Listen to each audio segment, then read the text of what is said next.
PNS atau pegawai kerajaan untuk golongan terendah atau N19 itu sebesar Rp1.400 Malaysia atau setara dengan Rp5.200.000. Kerjanya memang banyak tulisannya aja bahasa Singapura yang paling besar. Assalamualaikum warahmatullahi wabarakatuh. Berjumpa kembali dengan Ramlia Pratama. Teman-teman sahabatku semuanya, gimana kabar kalian?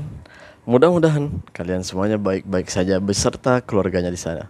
Teman-teman sahabatku semuanya, yang belum subscribe silahkan di subscribe dulu agar kalian tidak ketinggalan video-video yang selanjutnya. Teman-teman sahabatku semuanya, terima kasih buat kalian yang udah support channel ini. Mudah-mudahan kalian semuanya diberikan kesehatan, dimudahkan segala urusannya. Amin ya rabbal alamin. Teman-teman sahabatku semuanya, sekarang kita akan berbicara atau mereaction sebuah video yang dimana video ini membandingkan ya, bukannya membandingkan untuk menjelekkan ya, tapi setidaknya menjadi contoh gitu agar negara kita itu setidaknya memberikan gaji yang layak gitu kepada PNS atau pegawai negeri sipil gitu. Dibandingkan pejabat awam kalau nggak salah ya di Malaysia, atau pegawai kerajaan ya, pegawai kerajaan atau pejabat awam sih yang benar. Tolong dikoreksi ya kalau saya salah ya, mohon maaf lah kalau saya salah. Mudah-mudahan nggak salah lah, tapi yang saya tahu adalah pegawai kerajaan atau pejabat kerajaan lah gitu. Di sini tuh kalau guru atau cikgu itu udah dihargai banget gitu, bagus banget, gajinya aja udah besar gitu daripada di Indonesia. Masa iya sih? Yuk kita tonton videonya biar kalian tahu informasi ini. Yuk kita tonton teman-teman.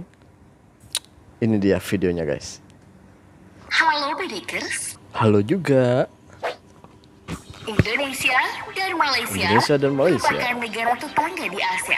Tak jarang dari keduanya saling beradu skill ataupun kualitas dari penduduknya. Ya benar. Meskipun demikian, Indonesia masih tertinggal dari negara Malaysia. Nah itu harus kita akui itu. Dalam tenaga pendidik. Kira-kira seperti apa? Kita lihat ulasannya mengenai pegawai negeri sipil Indonesia versus pegawai kerajaan Malaysia. Mari kita bongkar. Guys.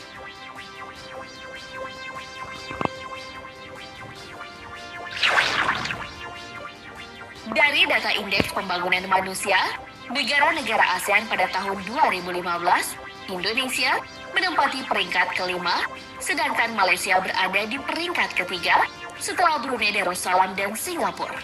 Oleh sebab itu, pemerintah Indonesia melakukan tes CPNS berbasis komputer untuk meningkatkan SDM pada tenaga kerja pendidik.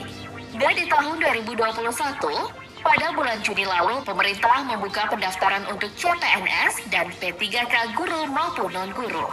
Pendaftaran ini hanya berlaku dengan portal sistem seleksi calon ASN yang mempermudah peserta dalam melakukan proses pendaftaran secara online. Selain hal itu, syarat wajib mengikuti tes tersebut adalah dokumen umum seperti kartu keluarga, KTP, ijazah, transkrip nilai, pas foto, dan dokumen penting sesuai kebutuhan. Di negara Malaysia juga menerapkan sistem ini.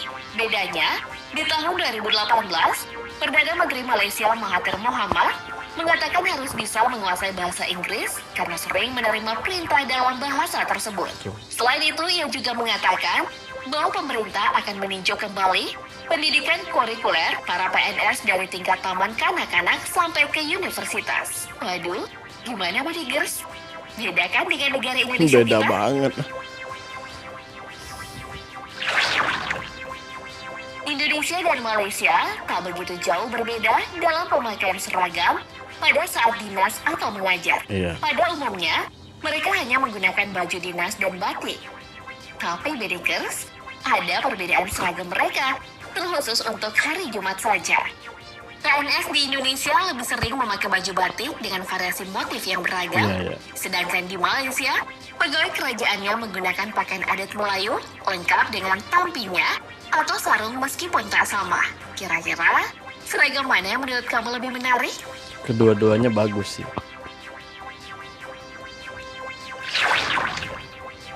Di Indonesia, Badan Kepegawaian Negara merilis database nasional jumlah pegawai negara sipil di Indonesia per 30 Juni 2019 sebanyak 4.286.918 orang, di mana jumlah PNS instansi pusat sebanyak 22,60% dan jumlah PNS instansi daerah mencapai 77,56%.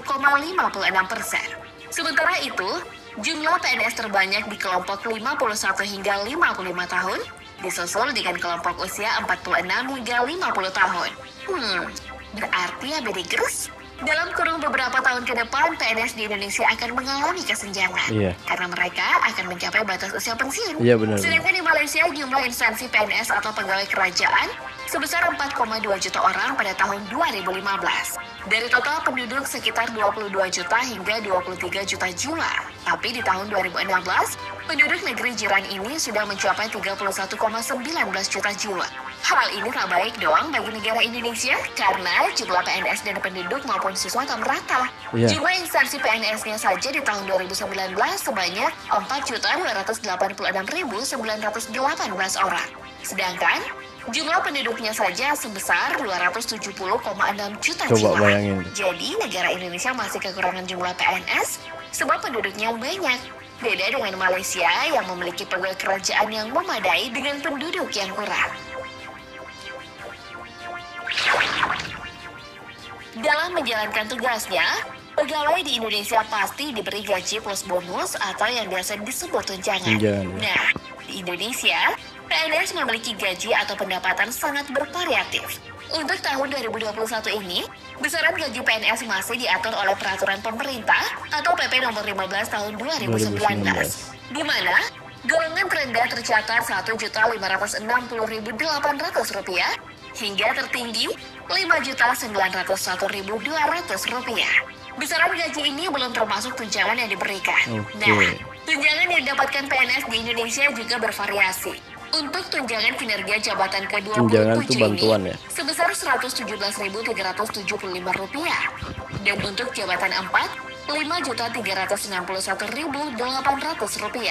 Tunjangan suami istri sebesar 5% dari gaji pokok, tunjangan anak sebesar 2%, tunjangan makan untuk golongan 1 dan 2 ini sebesar Rp35.000, golongan 3 Rp37.000, dan golongan 4 ini sebesar Rp41.000. Tunjangan umum untuk golongan 4 sebesar Rp190.000, golongan 3 Rp185.000, golongan 2 Rp180.000, dan golongan 1 sebesar Rp175.000. Gimana Bedigers? Besar juga ya gaji dan tunjangan PNS Indonesia? Sedangkan di negara Malaysia, gaji PNS atau pegawai kerajaan untuk golongan terendah atau N19 itu sebesar Rp1.400 Malaysia atau setara dengan Rp5.200.000. Dan untuk gaji tertinggi atau R54 ini sebesar Rp7.500 Malaysia atau setara Rp28 juta.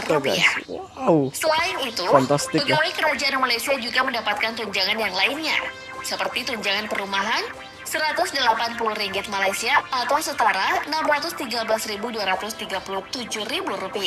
Laptop gratis, pinjaman mobil, dan bagi mereka yang berada di kawasan pinggiran atau jauh dari pemukiman akan diberi tunjangan khusus sebesar Rp500 Malaysia hingga Rp1.500 Malaysia atau setara dengan Rp1.703.618 hingga Rp5.110.854 plus dana cuti belajar.